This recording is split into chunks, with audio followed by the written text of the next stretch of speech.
हॉलवर उभे केले होते.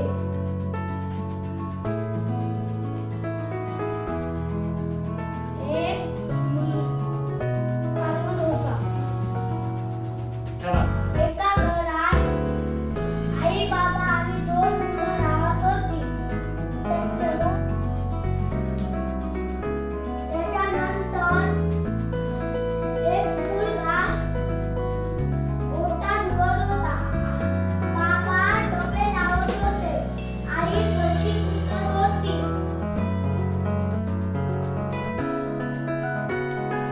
दुसऱ्या दिवशी